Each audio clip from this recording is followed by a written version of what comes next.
Okay, we're live. Good morning, Matt. Howdy. Good morning to everyone that's joining us. We are in I think our ninth episode. I was talking to Jay the other day, and I think he said it was our 8th. So this is our 9th episode of Lunch with EFI. So thanks for everyone for joining. Thanks to everyone for joining. We appreciate it. Today we're gonna we're short at least one pair of hands, and so we're gonna try to get through the main course, but we might skip dessert today unless we think of something along the way and throw something in. But let's go ahead and you want to kick us off, Matt? Sure thing. So our appetizer today is about an article from our friend Bill Maddox from the James Madison Institute, who has written an article called "Bedrock: We Have a Problem." We'll throw it up there. So Florida's private choice programs have an issue, and it's a real issue. But that issue is their student data system in the Florida Department of Education was, apparently instituted during the Nixon administration, maybe back when the Flintstones were on primetime television. I'm told that actually happened, and so they're having an issue with tracking students. So when a student leaves the public school system and goes into the ESA program, the student in the public school system has an identifier number, but if they go into the choice program and then come back out, apparently they're being assigned a new student identifier number. And there can be some instances where the state of Florida is double counting or double funding, right? They're funding a kid in the ESA program and in the public school system. So, the funny thing about this, Matt, is that no one thought this was a problem when public schools did it all of the time, right? Yeah. For instance, in Arizona, where we both live, for decades, we funded charter schools on a current year count, and we funded school districts based on last year's count. Yeah. And so double funding was baked into the system. Every single time a kid left from district school to charter school, they would be funding a ghost student back at the district, right? And there was a rationale for that, at least in some states. It might be worth just saying why. And I don't agree with the rationale, to be clear. But I mean, you'll go ahead and tell me what rationale you've heard, because I really don't buy it. well, yeah, I mean, it doesn't make any sense unless your primary goal is to get the maximum amount of money for district schools, and right. in a declining enrollment environment. Right. So a backward look at last year's enrollment in a declining enrollment environment for district schools gives you more money than you would otherwise be due. And there are some states, like in the past, if my understanding is correct, the state of Indiana looked back as far as 7 years. So, I mean, literally, like whatever the highest student count was for the last 7 years, that's what you could have, right? So, that's not ideal. Here in Arizona, we eventually switched to a system where we're, current year funding district and charter schools, and that's appropriate, right? Yeah. If we're going to make a list of funding priorities, ghost students are not very close to the top of the list, right? So, right. So they're having a similar problem in Florida now, in that their data systems, and this is fundamentally a state of Florida problem, right? Because they have this antiquated data system. So, now the unfortunate thing here is that Bill's article is pointing out is that there has been a Florida Senate bill filed, and this thing is hundreds of pages long and, is doing a lot of stuff that has nothing to do with the actual problem, which is, should be addressed. It's a real problem, but it doesn't require a bill that's hundreds of pages long. And but Bill's pointing out in this article about Bedrock, we have a problem.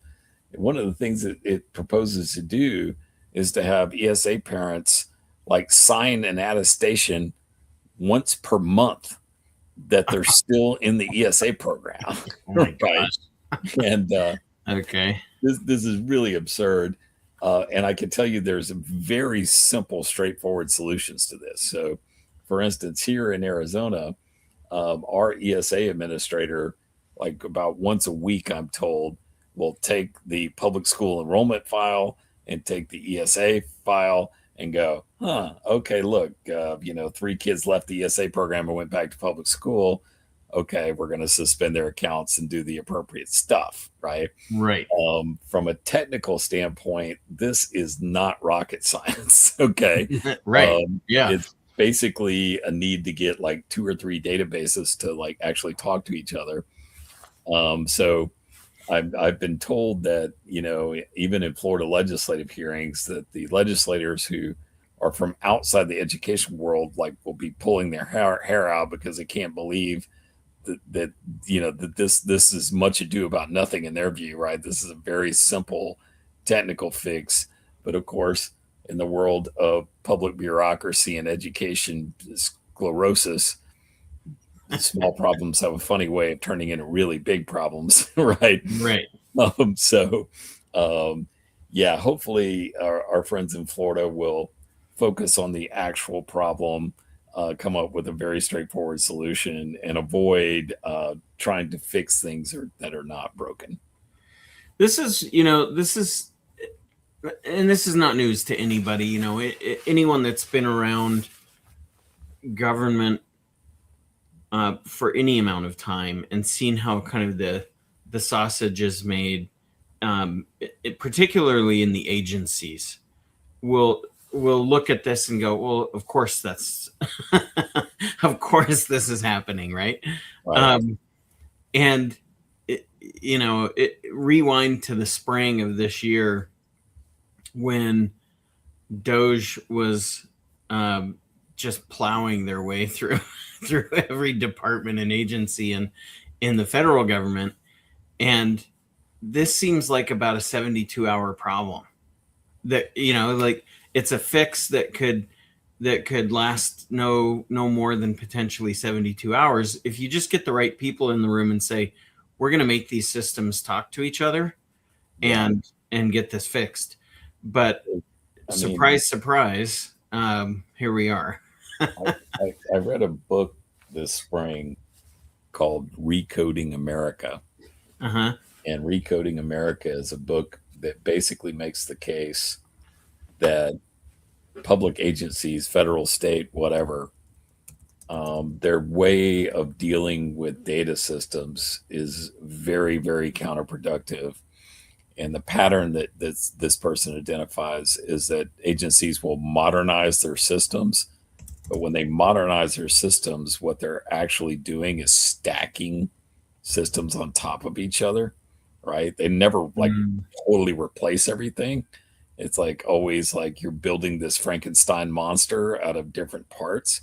Right. He describes this process as archaeology, right? You dig down through the system. Yep, that's it. And down at the bottom, there's a system running on COBOL and is powered by a hamster wheel, right? Yeah, exactly. Like maybe 3 people that know how to do anything with COBOL. Like, how long's it been since anyone learned how to code in COBOL, right? Yeah.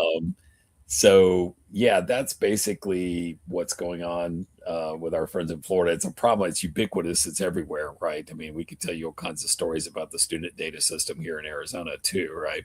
Yeah.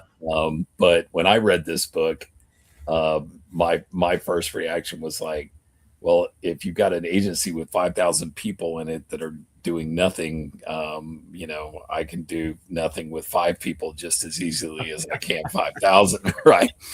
Which I think is how Elon Musk reacted. I'm pretty sure Elon Musk read this book.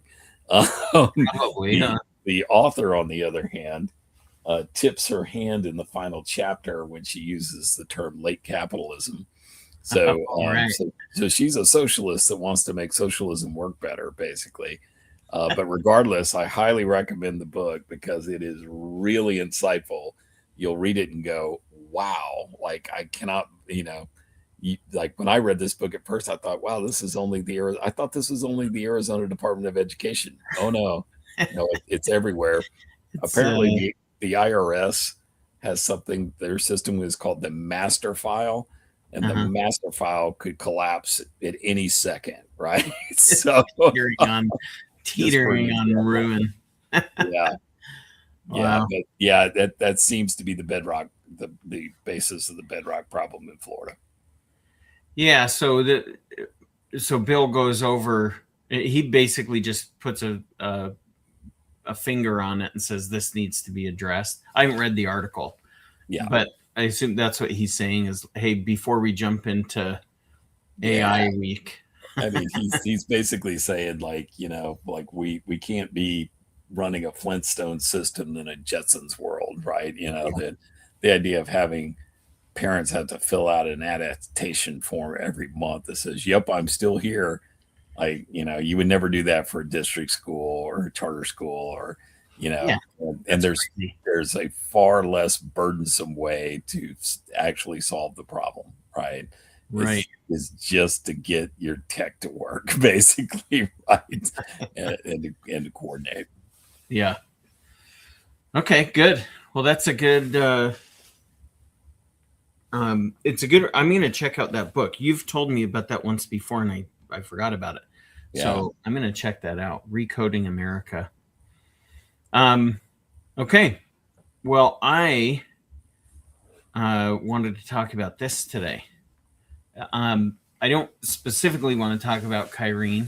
I want to use them as an example of what's going on nationwide. And so, but we'll start with Kyrene. Kyrene School District, when we moved to Arizona, my family and I, Kyrene was the school district that you wanted to move into because they were, number one statewide for test scores. They were the highest performing district in the state of Arizona. Or at least that's what I recall. They were a great school district. And for anyone that doesn't live in Arizona, Kyrene covers an area that's south of Phoenix, and west of like Chandler, Gilbert Mesa area. So west of that, it's really virtually directly south of the city of Phoenix, is the area that it covers. Anyway, their enrollment has dropped so precipitously, and I mean that it really has just dropped off a cliff. It was one of these kinds of things where it's gradual and then sudden. Yep. And so it was a slow decline, and then boom, it just dropped. And Kyrene is just one of hundreds of districts across the country that this same thing happened to. And so before I jump into the nationwide picture, I want to talk about what happens at the district level and at the school level when these enrollment declines happen and conversations need to be had, right? About what are we going to do?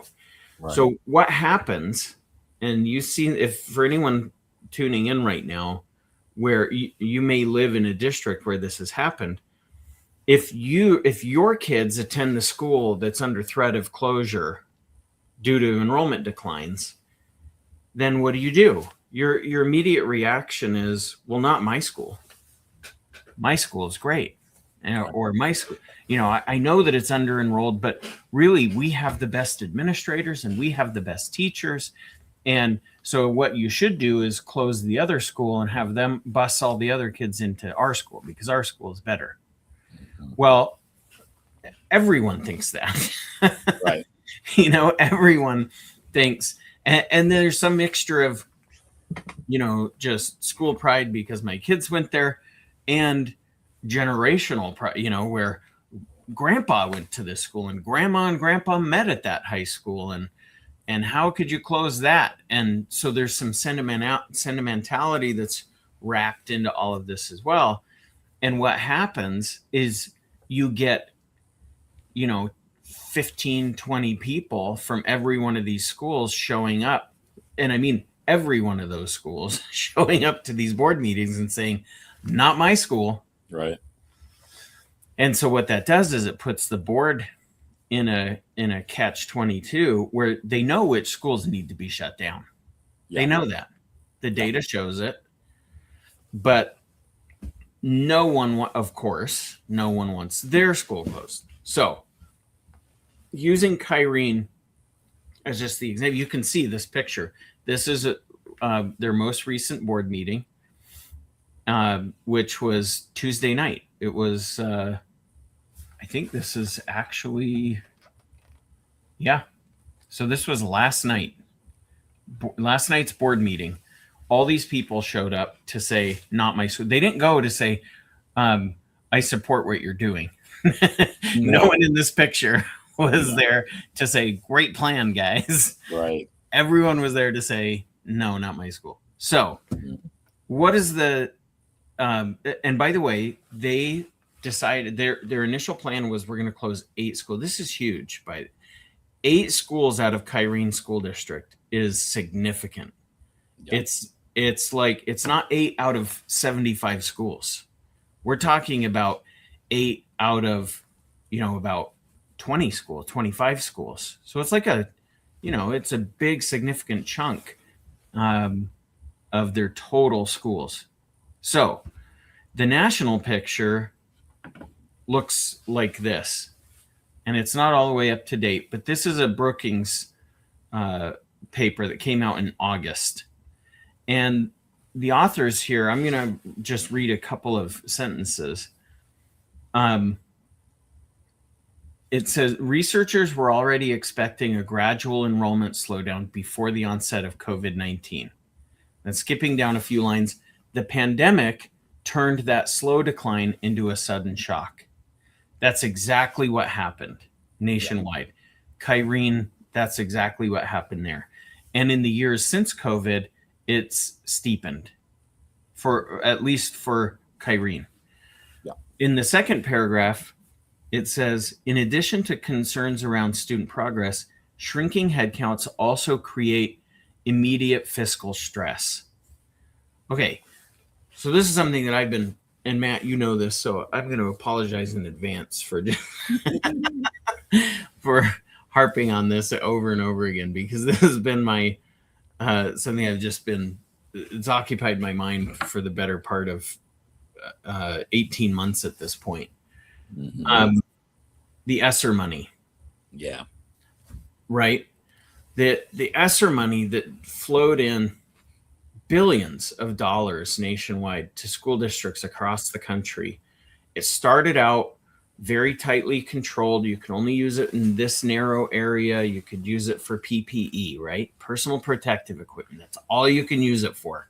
Mm-hmm. And you can use, then they loosen it up a little. Now you can use it for HIPAA filters for your AC systems. And then they loosen it up a little more. Now you can replace windows. And then pretty soon, it didn't take long.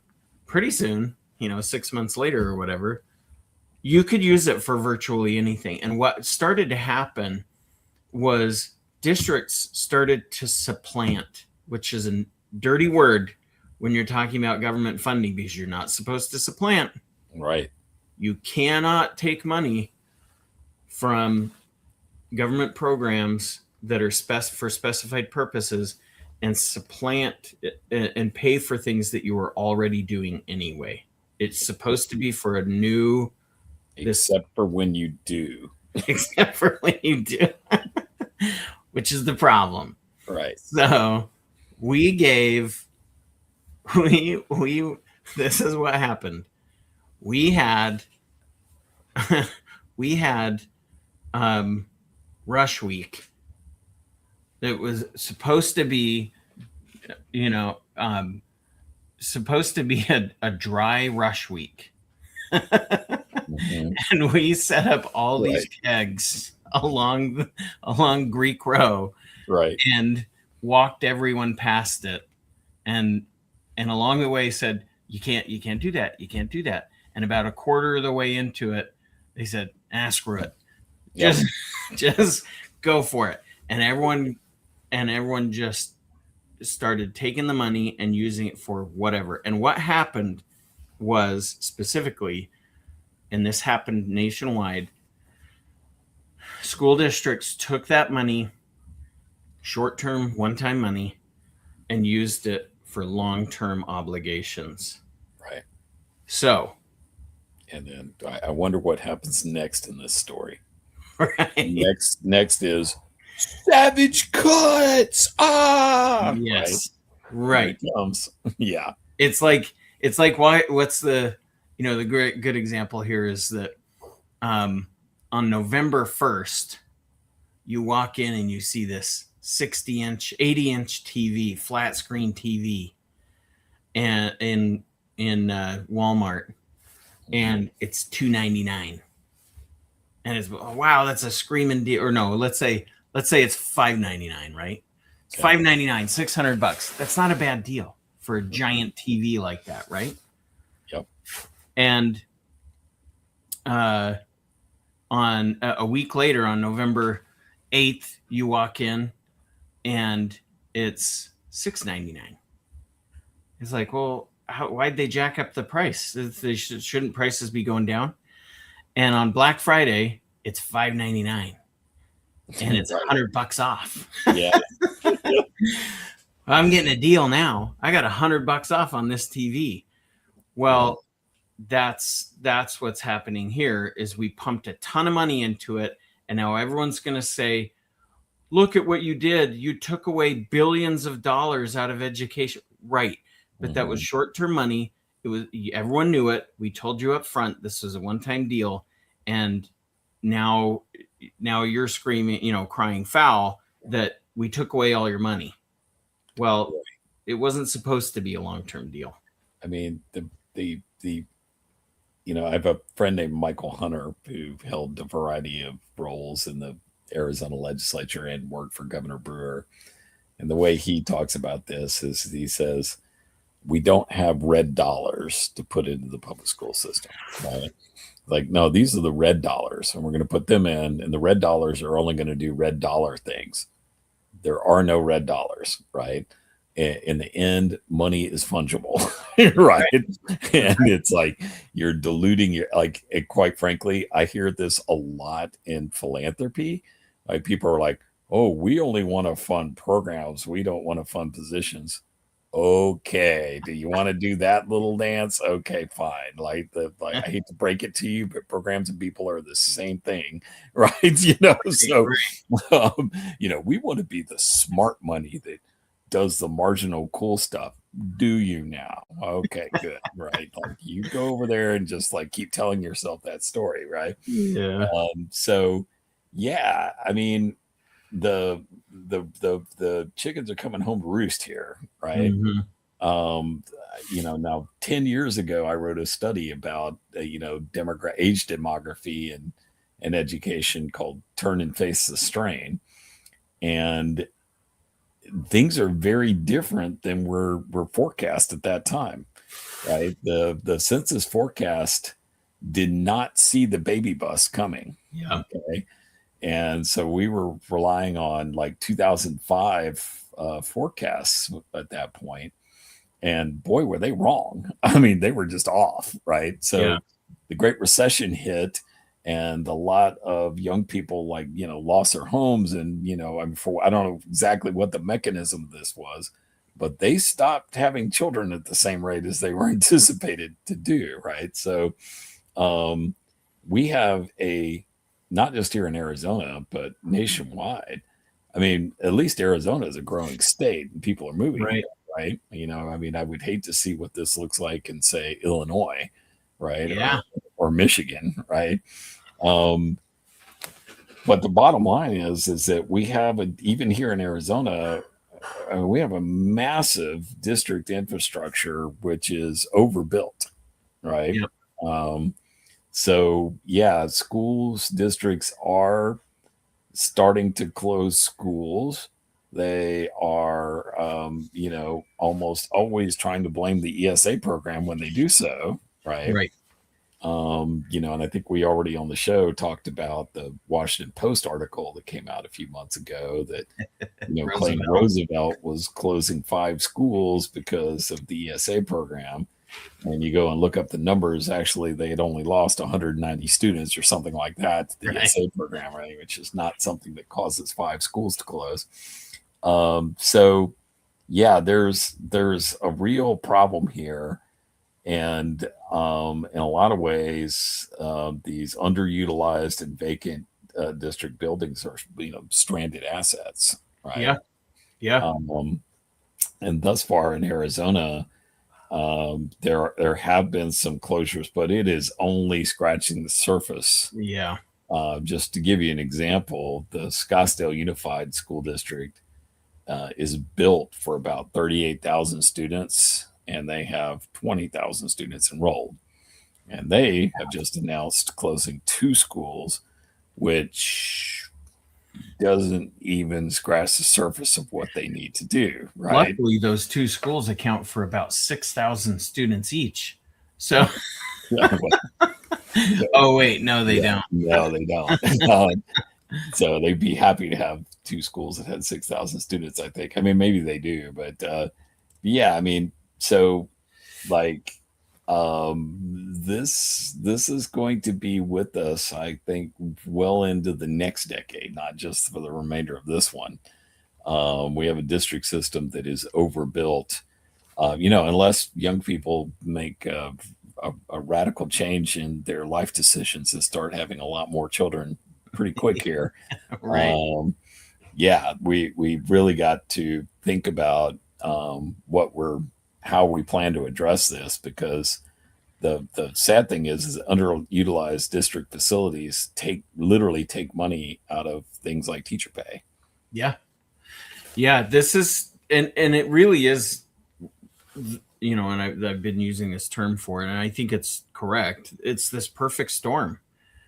You've got precipitously declining enrollments. I mean, you've shared the figure with me in the past about 60% of kindergarten age children in Arizona are attending their zone district school.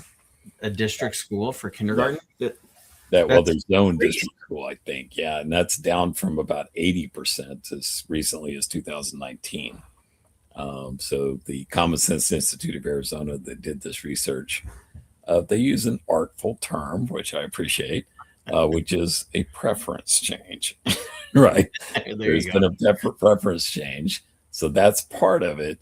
But the larger part of it is just we have fewer kids, So, and the interesting thing about this is that for decades, the trick, if you look at the places with the largest increases in per pupil funding tend to be states with declining enrollment in the past, right? So, like, how did New York get to like something insane, like, $40,000 a people or whatever, right? Well, as their enrollment declined, they simply just juiced up the spending per pupil, right? Yeah. And this was incredibly wasteful. New York doesn't have much of anything to show for this, right? Their academic performance is unremarkable, might be a kind way to put it. Yeah. Right. And so in some sense, though, your photo of the school board meeting I mean, people actually do show up and they're angry and they do not want schools to close, right? Yeah. But the alternative to doing that is really not very palatable, right? Puts a lower ceiling on what you can pay teachers. You know, I mean, I think that the huge expense of this of this New York public school system is helping to explain why so many people move out of New York, right? Because there's simply a much higher ROI available to you as a family in Florida, for instance, right? Absolutely. Spending like a third or a quarter of what you're spending in New York, and getting better results for it, right? Yeah. You might even get to send your kid to a school that you prefer. Right. Exactly. So strangely enough, have a cap on charter schools. Yeah, it's not hard, like in New York, for instance, they have a charter school law that produces these phenomenal, say for instance, Success Academy schools, but they cap the number of schools. Wow, what a great idea. We have these fantastically successful charter schools that do these like unbelievably great things with their academic achievement. But we should have a cap on them because we wouldn't want them more people getting off wait lists and going right. Well, meanwhile, Florida's, just passed a co-location bill and Success Academy is likely to spread all over Florida, right? As long as Floridians demand it, right? So yeah, in some sense, you want to look at this and say, well, school boards have to respond to, the democratic pressures of their constituency. But in the end of the day, what exactly is it you're afraid of? Yeah, losing your seat on a school board, which has to be the most thankless job in the entire country, right? Unpaid. Always criticized by somebody. There's someone in line to criticize you at all times. Yeah, it's always a great time to do the right thing. Yeah, and absolutely. Maybe COVID has toughened up our school boards, so maybe they've gotten used to angry crowds showing up. I don't know. Yeah, we're about to find out. Well, so that's my point. That's really the point that I'm trying to make with this story, is that this is not, like you said earlier, this is not even scratching the surface in this respect as well. School closure, closing 6 schools, Kyrene needs to do that. Scottsdale closing 2, they need to do that, but they really need to do quite a bit more. This is really only scratching the surface. And when we talk about these kinds of numbers, we're talking about Kyrene and Scottsdale. We've covered stories in the past where LA Unified, people came out in force saying, you can't close that school. You can't close that school. And this is the tip of the iceberg. This is not even close to what's coming. And it's this confluence of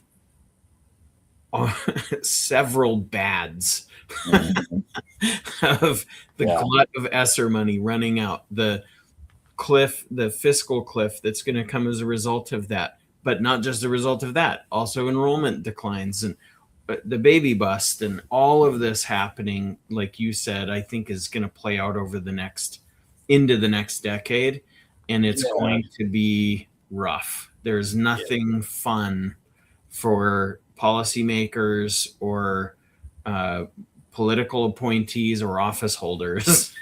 This is not going to be a fun time. The other thing, though, is that districts did sock a lot of that ESSER money away as well, which is another thing I think they were not supposed to do, but naughty. They, Money's fungible. Money is fungible. So, it's like, you're not supposed to do that, really. What, you're going to put me on double secret probation or what, right? It's don't not threaten me. It's like, who was going to stop this from happening, by the way, right? Do we imagine that the Federal Department of Education has some gigantic enforcement arm? The states could do it. Wait, they don't have a gigantic enforcement arm either, right? What were they going to do? They were going to say, we're going to put you on an improvement plan and monitor your behavior. Yeah. I remember during the Common Core debate, I was talking to someone about, like, you know, the federal government's actions to, you know, encourage the creation of that misbegotten project. Right. Mm-hmm. And I was like, okay, like what is the, you know, and like they were able to point me in the direction of like a $2 million fine that the LA Unified District got once for something not related to even, and it was like $2 million is not even the toilet paper budget for a week of the LA Unified School District. Right? Exactly. So the federal government, fraction of a percentage of their budget, all bark and no bite. Yeah. All right. Well, look, we didn't even need dessert. We got a diet. Yeah. We didn't need it because we're on a diet, and we had plenty to talk about anyway. So, all right. Well, we'll wrap it there. Thanks, Matt, for jumping on. Thanks for everyone joining us. We appreciate it. And we'll do this again next week. Great. See you soon. All right. See ya. Bye. Bye.